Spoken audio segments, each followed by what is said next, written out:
Students, welcome to Manabadi videos. Andhra Pradesh Intermediate Board quarterly examination timetable reschedule అయింది. So reschedule ప్రకారము timetable ఈ రకంగా ఉంది. Both for intermediate first year and second year వాళ్ళకి examinations morning and afternoon conduct చేయడం జరుగుతుంది. Morning first year examinations and afternoon second year examinations conduct చేయడం జరుగుతుంది. మార్నింగ్ 11:30 నుంచి 1 PM దాకా మనకు ఫస్ట్ ఇయర్ వాళ్ళకి అండ్ 2:30 నుంచి 4 PM దాకా సెకండ్ ఇయర్ వాళ్ళకి. అండ్ టైం టేబుల్ అయితే ఈ రకంగా ఉంది. 15th October examination first examination conduct అవుతుంది. So part 2 second language paper 1 అనేది మనకు examination for both first year and second year.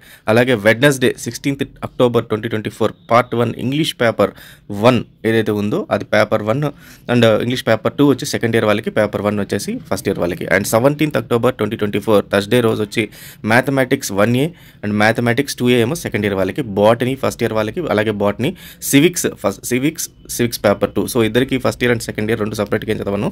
So ఒకసారి సబ్జెక్ట్ పేరు చదువుతాను కాబట్టి ఒకసారి చెక్ చేసుకోండి.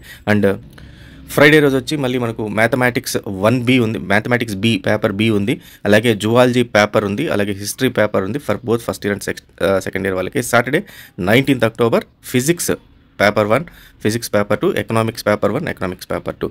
అండ్ మండే రోజు మళ్ళీ 21st October 2024 సండే మధ్యలో హాలిడే ఒక రోజు వచ్చింది. Chemistry paper 1 and commerce paper 1, chemistry paper 2 and commerce paper 2 ఉన్నాయి. Then coming to 15th October 2024 GFC paper 1 ఒకటి ఉంది అండ్ జిఎఫ్సి పేపర్ 2. ఇది ఫర్ వొకేషనల్ వాళ్ళకైతే ఉందన్నమాట జిఎఫ్సి అనేది. సో రిమైనింగ్ రెగ్యులర్ వాళ్ళకైతే ఏమీ లేదు. దెన్ వొకేషనల్కి సంబంధించి 17th October vocational theory exam ఉంది, 16th October ఇంగ్లీష్ పేపర్ ఉంది, and 18th October vocational theory ఉంది, and 19th October vocational theory ఉంది. అయితే ఈ క్వశ్చన్ పేపర్స్ అన్ని కూడా వాల్యుయేషన్ మీ ఓన్ కాలేజెస్లో టీచర్సే చేయాల్సి ఉంటుంది, ఫ్యాకల్టీ వాళ్ళే చేయాల్సి ఉంటుంది. అవన్నీ చేసినంత వాళ్ళు కూడా లాగిన్ వాళ్ళ పోర్టల్లో అప్లోడ్ చేస్తారు గవర్నమెంట్కి. సో కాబట్టి టీచర్స్తో జాగ్రత్తగా ఉండి ఎగ్జామినేషన్స్ అంతా ప్రాపర్గా రాయండి. So all the best students, thank you very much.